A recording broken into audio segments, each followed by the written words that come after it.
So Neil, delighted to have you here this morning. Thank you.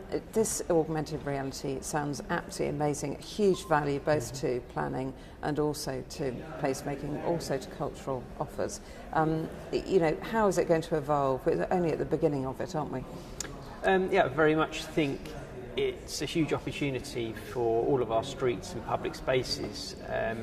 What augmented reality can do is allow people to experience something that might not otherwise be there. So that's culture, history, heritage, bring it into a space and create unique experiences for individuals. So somewhere like the Printworks, taking some of the art and ideas they've got here and bringing it into the streets and spaces around Woolwich.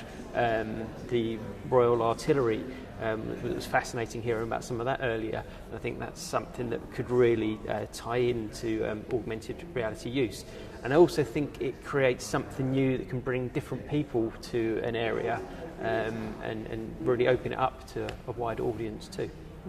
So you've probably noticed this wall that separates us from the river frontage here. Wouldn't you just love to knock that down and do something with all your experience? It would be great, yes. I suspect it serves a purpose, possibly for flood defence. But yes, it would be great. But there's a lot of things that I think can be done to further integrate Woolwich with what a great asset the River Thames is. The views across the river, the benefits, the health benefits of being close to water, the exercise opportunities and recreational opportunities that can open up. And that can be done in different ways. There could be terraces, different levels of access provided. And I think it's a huge asset for Woolwich, as it has been in other boroughs where I've been working, like in Kingston, where we've provided the two-way cycle track and new access points down to the river, and really sort of celebrated the river frontage and the heritage and history that was there. But are some of our developments still failing to provide enough seating and facilities for older people with dementia? Are we sort of not really doing enough? I mean, I know you would if you could, Neil, but do you find that people aren't switched on to it enough still?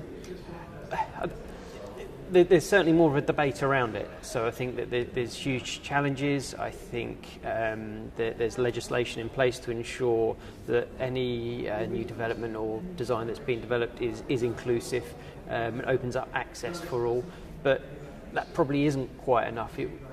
And like you're saying, it perhaps cuts off certain parts of society, and more can be done to encourage different user groups into these spaces. And I think a good starting point is if you design these spaces for full inclusivity, it's of greater success and use for everyone.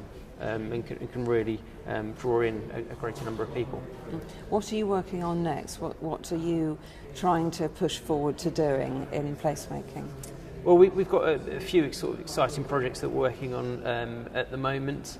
We're involved with considering a new walking and cycling bridge across the River Thames.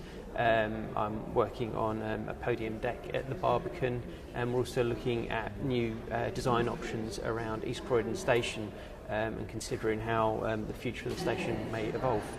Okay, and you have written design guides, haven't you, I know, from your experience. It's very important, isn't it, to try and kind of write down this knowledge and expertise. Yeah, and I think perhaps going back to your earlier point, really about housing developments, I think a design guide is critical to that, and particularly where you've got a large estate or a borough or a district, getting that consistent legibility design language that runs through a space or a district can really help tie it together and allow the sort of architecture of the space to be celebrated.